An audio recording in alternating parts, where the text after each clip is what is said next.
लीजिए और जुल्म हो गया। पहले इजराइल ने पानी बंद किया, बिजली बंद करी, खाना बंद किया, रास्ता बंद किया, अब इंटरनेट बंद किया। भारतीय वक्त के मुताबिक रात के 2 बजे के बाद एक बड़ी खबर आई। खबर यह कि इजराइल ने ऐलान किया कि 14 तारीख से गजा में इंटरनेट सेवाओं को बंद कर दिया जाएगा, यानी पूरी तरह से घेर लिया है।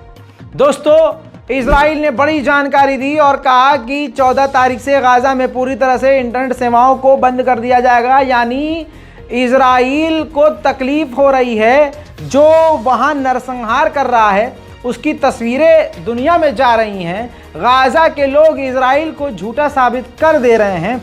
तो इजराइल ने अब यह रास्ता निकाला है कि इंटरनेट को ही बंद कर दिया जाए, जिससे America, Europe, Germany, France, Britain, इन तमाम देशों का नंगापन और झूठ न खुल सके, इनका प्रोपेगेंडा कामयाब हो सके।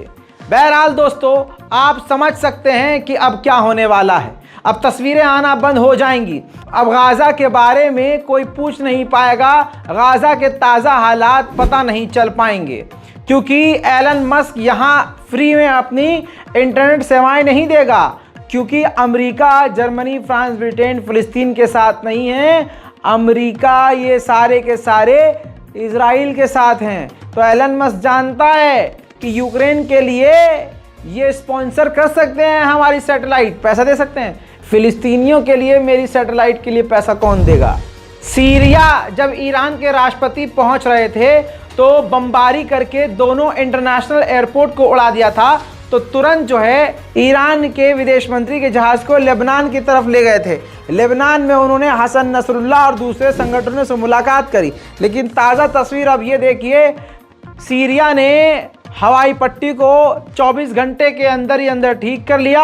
अब ईरान के विदेश मंत्री सीरिया की राजधानी दमिश्क में मौजूद हैं और बशर अल असद से उनकी मीटिंग चल रही है।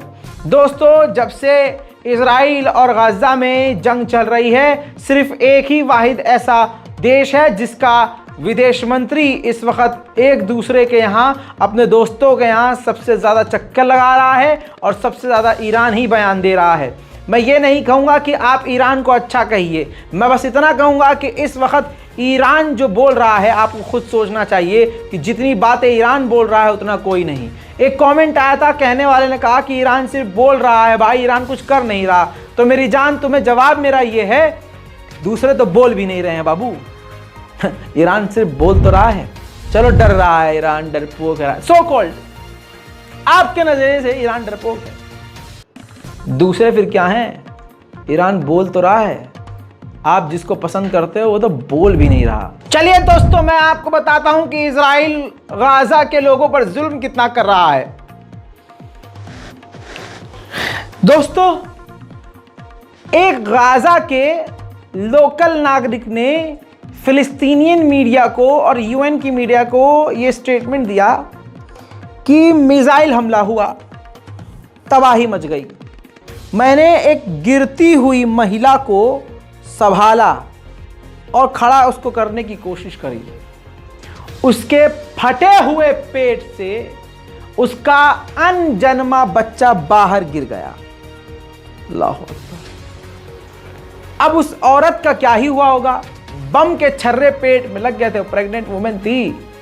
और जो मैंने कहा, मैं रिपीट नहीं करना चाहता, इस तरह का जुल्म इजराइल गाजा के लोगों पर कर रहा है और दुनिया चुपचाप देख रही है। उधर इजराइल के प्रधानमंत्री नेतन्याहू ने नरसंहार करने के बावजूद दोबारा आकर नरसंहार की धमकी दी है। इजराइल के नेतन्याहू प्रधानमंत्री सामने आए और उन्होंने कहा कि ये जंग लंबी चलेगी और ये जंग हम ही जीतेंगे और हम हमास के एक एक व्यक्ति को ख़त्म कर देंगे और हम पूरी तरह से सफाया कर देंगे। दोस्तों, आप इनका बयान सुनिए और समझ जाइए, जो बात मैं कह रहा हूँ वो सही साबित हो रही है। इजराइल को बहाना चाहिए था, वो रोज़ एक एक करके घर तोड़ रहा था, अब उसको बहाना मिल गया है, वो पूरा शहर एक बार में तोड़कर उस पर कब्जा करेगा। אזרחי ישראל, שבת שלום לכם.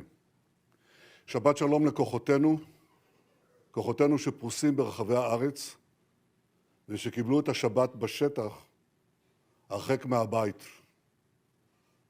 היום כולנו מבינים שאנחנו נלחמים על הבית. הבית של כולנו. ואנחנו נלחמים כמו אריות.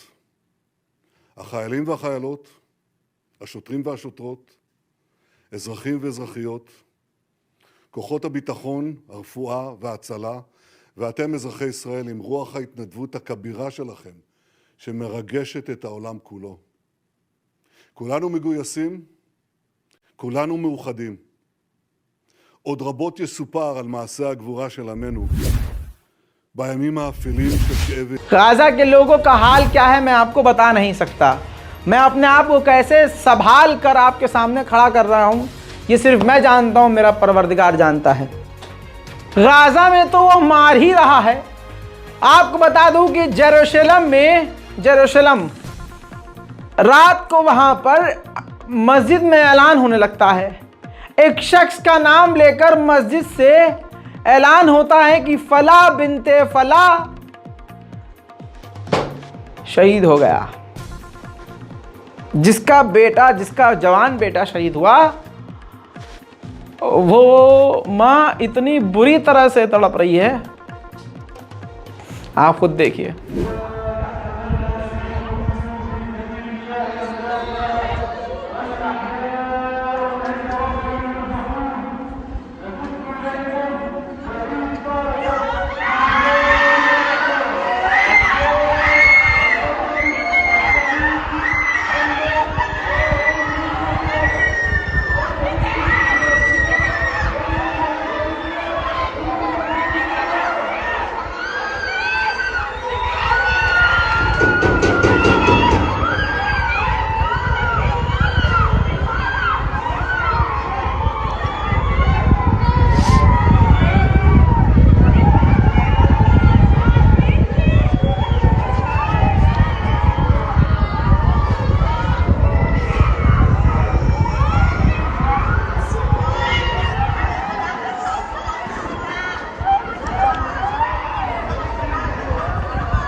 दोस्तों तस्वीरें ऐसी आ रही हैं कि हमारे हाथ बंधे हुए हैं, मैं दिखा नहीं सकता आपको।